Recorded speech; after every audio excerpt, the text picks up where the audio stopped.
Al24 News, bienvenue à votre édition d'information du jour. Voici vos titres. À la une ce soir, l'Iran refuse de rouvrir le détroit d'Ormuz tant que le blocus américain n'est pas définitivement levé. Et puis Téhéran persiste et signe, la sécurité ne peut pas être achetée auprès de ce qu'il qualifie de courtiers menteurs. Les Houthis reprennent leur attaque contre la ville portuaire de Mocha sur la mer Rouge, faisant au moins 2 morts selon le porte-parole de l'armée yéménite. L'Algérie a remis aux autorités allemandes le ressortissant allemand Ouloumaskan Sinan, enlevé par un groupe criminel armé alors qu'il se trouvait au Niger.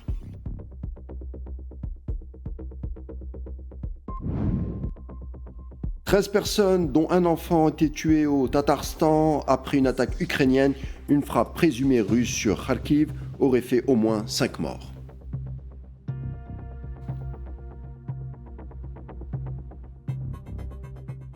Le porte-parole du ministère iranien des Affaires étrangères, Ismaël Baraeh, a déclaré lundi que le blocus maritime américain et les opérations militaires contre l'Iran constituent le principal obstacle à la reprise complète et sûre du passage dans le détroit d'Ormuz. Il a souligné que la navigation pleine et sûre dans le détroit d'Ormuz ne pourra être rétablie tant que les États-Unis maintiendront leur blocus maritime et leurs activités militaires ciblant l'Iran. Baraeh a également souligné que seule la voie diplomatique saurait lever le blocus maritime.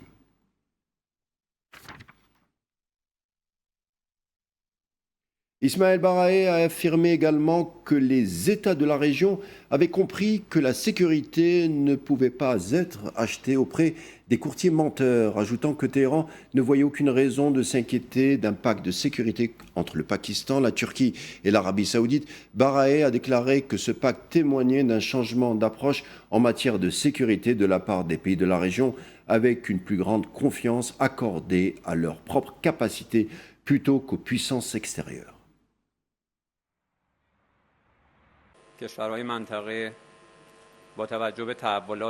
Compte tenu des événements survenus au cours des 2 ou 3 dernières années, les pays de la région ont compris que la sécurité n'est pas une marchandise que l'on peut acheter auprès des courtiers en sécurité malhonnêtes. La sécurité dans la région est assurément indivisible et tout plan fondé sur les réalités géopolitiques et historiques de la région, qui soit global et inclusif et qui identifie correctement l'ennemi et la menace, a le potentiel de contribuer à renforcer la sécurité et à prévenir l'instabilité et les abus commis par l'admissionniste et ses alliés dans notre région.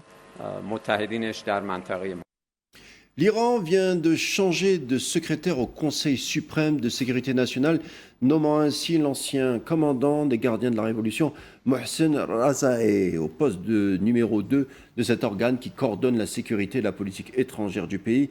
Un décret du guide suprême Mojtaba Khamenei, publié dimanche, a également nommé Razaei comme son représentant au Conseil national de sécurité nationale, rejoignant ainsi son collègue conservateur Saïd Jalili. Le décret cite les précieuses expériences de Razaei, notamment son rôle pendant la guerre Iran-Irak entre 1980 et 1988.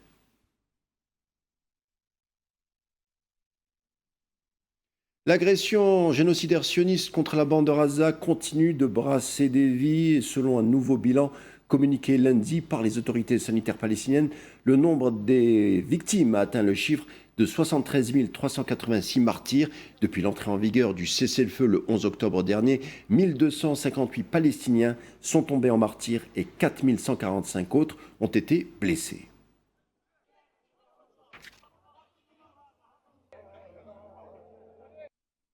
Une adolescente palestinienne est tombée en martyre lundi des suites de blessures subies lors de tirs des forces d'occupation sionistes à Khan Younes, dans le sud de la bande de Gaza, a rapporté l'agence de presse palestinienne Wafa. Saba Naim Abdallah El-Hashash, tout juste 13 ans, a été blessé il y a quelques jours par les forces sionistes à Mawazi. La martyre a été inhumée cet après-midi dans la bande de Gaza.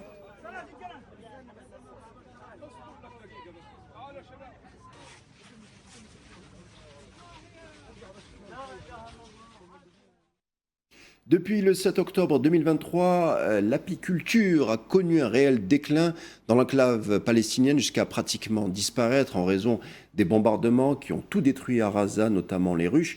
Mais malgré toute cette violence, une apicultrice a pu relancer son activité grâce à une seule de ces ruches qui a miraculeusement survécu au bombardement sioniste à Jabalia. Souila Kilal. Au milieu d'un Gaza en ruine, des ruches d'abeilles. Le contraste est saisissant entre cette ville fantôme à l'agonie et le bourdonnement de ces abeilles qui représentent la vie. Ces abeilles sont un miracle et pour cause. Lorsqu'Nivin El-Ashkar est rentrée chez elle à Jabalia après 2 ans de déplacement forcé, sa ville n'était que gravats et décombres. Plus aucune trace de sa vie passée. Mais quelle fut sa surprise quand au milieu des décombres, l'apicultrice aperçut un essaim d'abeilles. La ruche avait survécu parmi les ruines de sa maison, lui offrant un point de départ pour reconstruire l'entreprise apicole dont sa famille dépendait autrefois. Aujourd'hui, elle affirme avoir 5 ruches. Nous avons trouvé une ruche vivante, la seule à avoir survécu sur les 300 ruches que nous avions. Avant la guerre, 1 kilo de miel coûtait 60 shekels. Aujourd'hui, par solidarité avec les malades et les blessés, nous le vendons à 150 shekels. Il n'y a plus de miel pur. Nous n'avons que de la cire d'abeille, car je n'ai pas assez d'abeilles pour répondre à la demande. De plus, tout le matériel et les machines ont été détruits et toutes les ruches sont ravagées. Je ne peux donc compter que sur la cire d'abeille. Je la découpe et la vends. Avant le 7 octobre 2023, la plupart des ruchers se trouvaient près des terres agricoles, situées désormais à l'intérieur de la ligne jaune imposée par les forces sionistes pour empêcher les Gazaouis d'accéder à leurs terres. La majorité des ruches existantes ont pratiquement toutes été détruites par les bombardements sionistes, sauf quelques exceptions, d'où la rareté du miel dans l'enclave.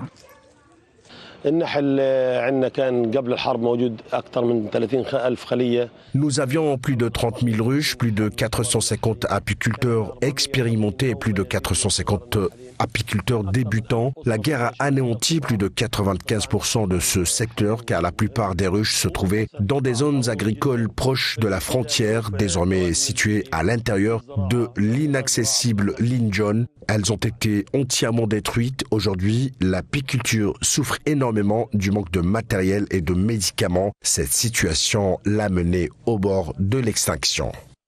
La reconstruction des ruches dans ces conditions implique la relance d'une industrie agonisante au bord du gouffre. Téméraires, les apiculteurs de Gaza font du mieux qu'ils peuvent pour redonner un souffle de vie au secteur apicole qui était autrefois leur gagne-pain et source de revenus. Les forces d'occupation sionistes ont mené d'intenses opérations de dynamitage et de bombardement d'artillerie visant plusieurs villes et villages à la frontière sud du Liban avec la Palestine occupée, marquant ainsi des violations continues de l'accord. L'Agence nationale de l'information, l'ANI, a rapporté ce lundi qu'à l'aube, que les forces d'occupation ont ouvert le feu à l'arme automatique en direction de l'Oued el-Salouki dans le gouvernorat de Nabatieh. Durant la nuit, elles ont pillonné à l'artillerie, la localité d'El Mansouri. Une forte explosion a également été déclenchée dans le village de Kfar Tibnit.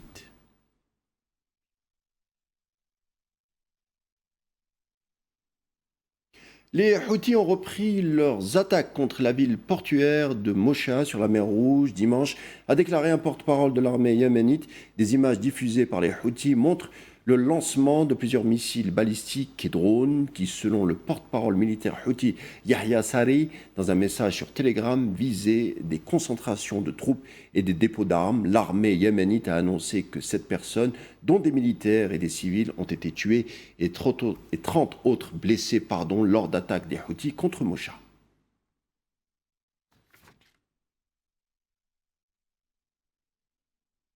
Dans le cadre du renforcement des relations de coopération entre l'Algérie et le Niger, le don du ministère de la Défense nationale à l'armée nigérienne, comportant 4 hélicoptères avec tous leurs équipements et accessoires, est arrivé à destination hier soir, dimanche 9 août, et ce, en exécution des instructions du président de la République, Abdelmadjid Tebboune. Le matériel acheminé a été réceptionné à l'aéroport de Niamey, au Niger, par Salifou Maïnassara, chef d'état-major de l'armée de l'air nigérienne, lequel a exprimé sa satisfaction pour cette louable initiative. Il a également transmis les remerciements des hautes autorités nigériennes au peuple et à l'État algérien. À leur tête, le président Abdelmadjid Tebboune, chef suprême des forces armées, ministre de la Défense nationale.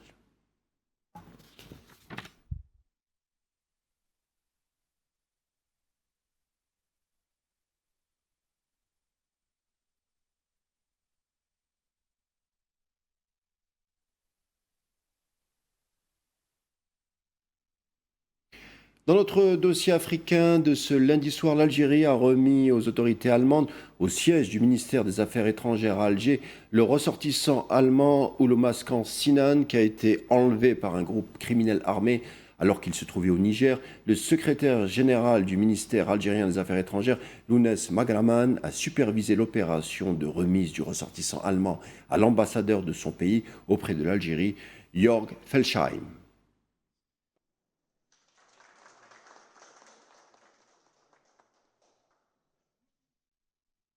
Le secrétaire général du ministère algérien des Affaires étrangères a mis en avant le rôle crucial de l'État algérien dans la libération réussie de l'otage. Il a souligné également l'engagement humanitaire de l'Algérie et son statut d'acteur majeur de la médiation et du dialogue international.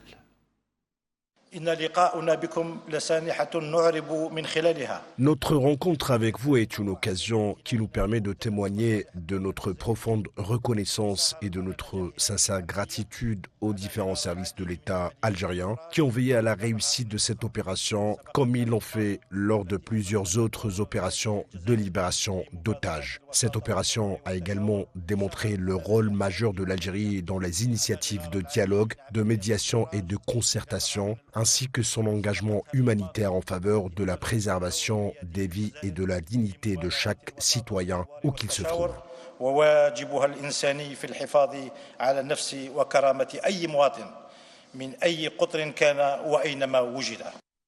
L'Algérie réaffirme sa lutte historique contre le terrorisme et le versement de rançons, une lutte érigée en priorité diplomatique internationale. Sous l'impulsion du président Abdelmadjid Tebboune, l'Algérie lie indissociablement sa propre sécurité à la stabilité de ses voisins africains.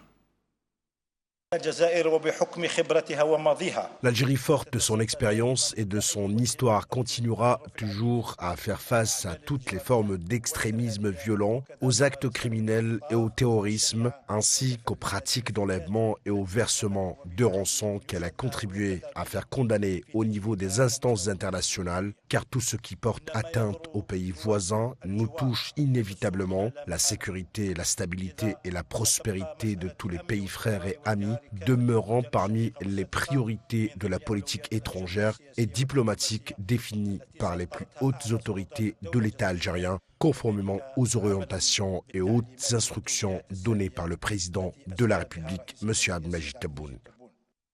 Et puis l'ambassadeur d'Allemagne en Algérie a exprimé ses vifs remerciements aux autorités algériennes pour les efforts déployés. C'est un grand plaisir de voir notre concitoyen à nouveau en liberté. Je tiens à remercier très vivement les autorités algériennes pour tous les efforts qu'ils ont déployés et pour leur rôle très constructif. Et nous sommes heureux de savoir que M. Ouloumaskan pourra maintenant retourner en Allemagne en toute liberté. Merci beaucoup. Se réjouissant de retrouver ses proches, le ressortissant allemand a tenu à saluer le professionnalisme de l'armée nationale populaire, dont l'intervention a rendu possible sa libération. Je remercie les hautes autorités du pays ainsi que l'armée nationale populaire au premier rang desquelles figurent ces différents services. L'opération s'est déroulée dans des conditions particulièrement bonnes, avec une parfaite préparation et une totale disponibilité de la part de l'armée nationale populaire. J'adresse également mes remerciements au peuple algérien ainsi qu'aux autorités allemandes. Enfin, j'adresse mes sincères remerciements à vous tous et tout particulièrement au ministère des Affaires étrangères. Vorbereitet für algerische Militär und für algerische Secret Service. Dankeschön. Le prisonnier civil sahraoui, membre du groupe Gdeim Izik, Abdellahi Larfaouni, a entamé une grève de la faim de 48 heures à compter de ce lundi. Selon une déclaration obtenue par la Ligue des prisonniers sahraouis, dans les prisons marocaines auprès de la famille du détenu. Cette grève de la faim s'inscrit dans le cadre de sa revendication légitime visant à faire appliquer la décision du groupe de travail des Nations Unies sur la détention arbitraire émise en mai 2023. Cette décision demandait explicitement aux autorités d'occupation marocaines de libérer immédiatement les détenus du groupe Daim Izik tout en confirmant l'illégalité de leur détention. L'armée soudanaise a annoncé la poursuite de sa progression sur le terrain dans l'état du Nord Kordofan, ainsi que la sécurisation totale des zones récemment reprises. Selon un communiqué des forces armées soudanaises publié lundi, l'armée a mené des opérations militaires au cours des dernières 48 heures. Ces interventions ont permis de libérer les dernières poches de résistance dans les territoires reconquis du Nord Kordofan et d'en assurer le contrôle total, tout en infligeant de lourdes pertes humaines et matérielles aux milices des forces de soutien rapide.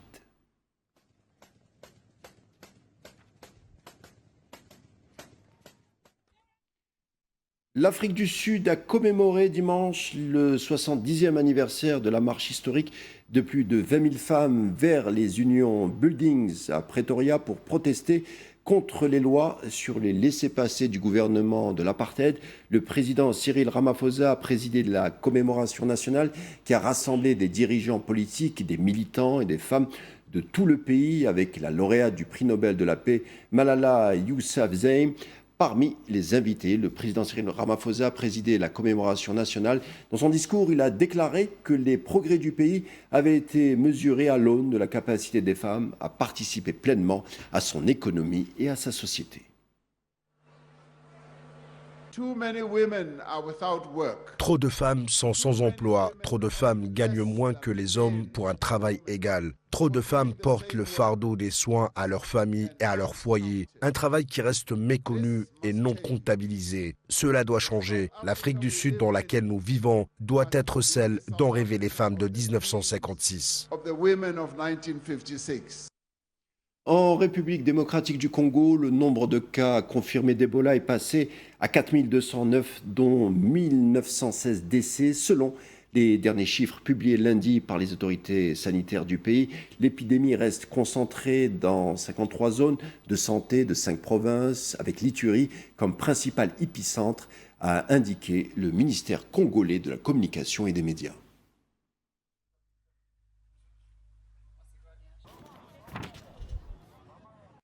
On change de continent. Une attaque ukrainienne de drone à Nijnekamsk, au Tatarstan, a fait au moins 13 morts, dont un enfant et 39 blessés. La frappe a touché des zones résidentielles et la grande raffinerie de pétrole Taneco à Tatneft, à 800 km de Moscou, confirmée par des vidéos et des données satellites de la NASA. Il s'agit d'un des bilans civils les plus lourds de Russie.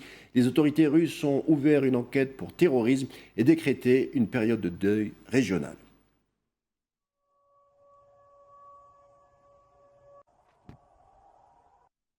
Une frappe présumée russe lundi dans la région de Kharkiv, dans le nord-est de l'Ukraine, a fait 5 morts, ont annoncé les autorités locales. Les forces russes ont effectué un tir d'artillerie massif sur une zone résidentielle d'un village dans le district de Tchounguev, a indiqué sur Telegram le bureau du procureur général ukrainien qui a diffusé des images de maisons détruites.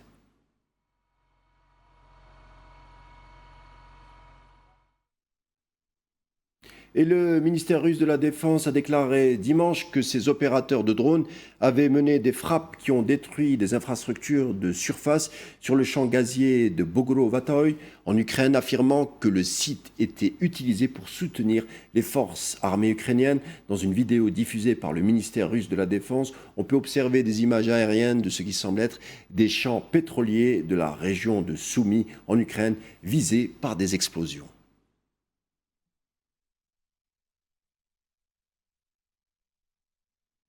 Une frappe aérienne présumée russe sur la ville ukrainienne de Zaporizhia a blessé 13 personnes, a déclaré lundi le gouverneur régional Ivan Fodorov.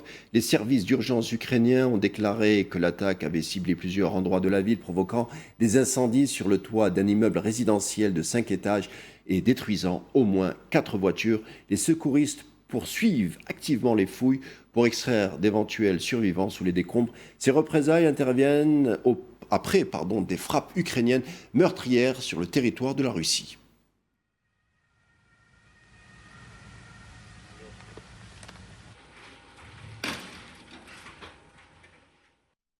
Et puis le ministère moldave des Affaires étrangères vient de rappeler son ambassadeur à Moscou pour des consultations à la suite de l'explosion d'un drone sur son territoire qu'il a qualifié de violation de sa souveraineté. Selon un communiqué du ministère publié lundi, la Moldavie condamne fermement l'incident survenu à Krokmans, dans le sud du pays, près de la frontière avec l'Ukraine, où un drone et un missile se sont écrasés avant d'exploser. Le communiqué ajoute que cet incident constitue une violation grave de la souveraineté et de l'intégrité territoriale de la République de Moldavie et qu'il met en danger la sécurité de ses citoyens.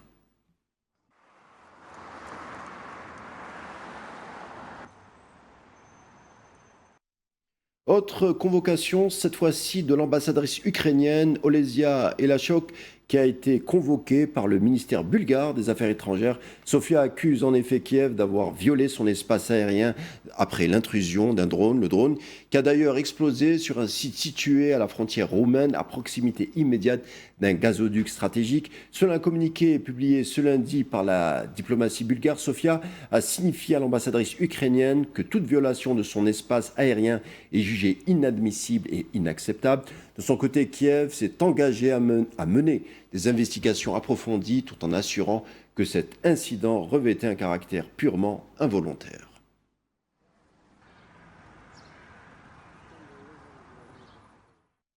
Direction l'Espagne, où le pays est ravagé par des feux de forêt. Les pompiers, eux, continuent de lutter depuis mercredi contre un incendie qui s'est déclaré il y a plus de 10 jours à Teruel, dans la province de Castellón, région de Valence, dans l'est du pays. L'incident s'est déclaré alors qu'une grande partie de l'Europe est en train de subir une vague de chaleur intense. Cette chaleur a contribué à d'importants feux de forêt, à une sécheresse prolongée et à de nouveaux records de température nationaux, ainsi qu'à des milliers de décès potentiels liés à la chaleur.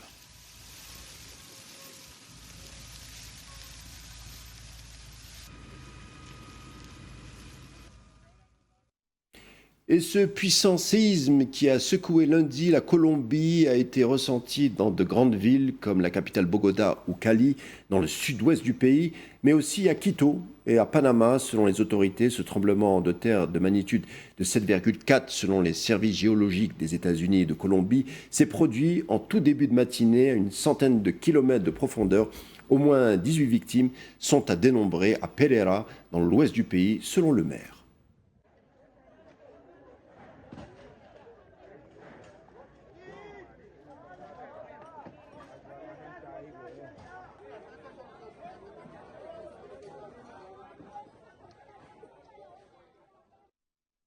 Direction l'Asie qui est touchée par d'énormes intempéries. Les Philippines, elles seules, font face à un bilan dramatique d'au moins 16 morts après 9 jours de pluie torrentielle ininterrompue. Plus de 580 000 sinistrés sont recensés, entraînant des évacuations massives et la fermeture des écoles et administrations. La mousson particulièrement intense continue de paralyser le nord du pays et maintient l'alerte à son niveau maximal.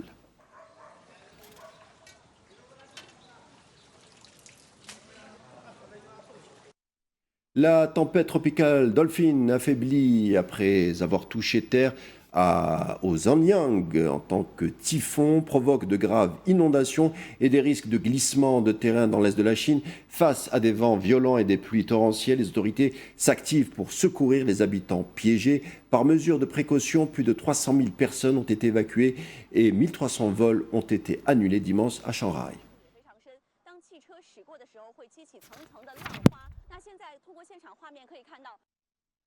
Et puis un mot de football, pour finir, Gianni Infantino, le patron de la FIFA, la plus haute instance mondiale de football, fait face à une crise majeure après l'abandon d'un projet de vente des droits de la Coupe du Monde, suscitant des accusations de tromperie de la part de l'UEFA, de l'AFC et de la CONCACAF. Le football n'appartient à aucun individu, ont écrit lundi les confédérations européennes, nord-américaines et asiatiques, désavouant un peu plus Gianni Infantino concernant ce projet. Ces confédérations exigent une enquête indépendante et des sanctions.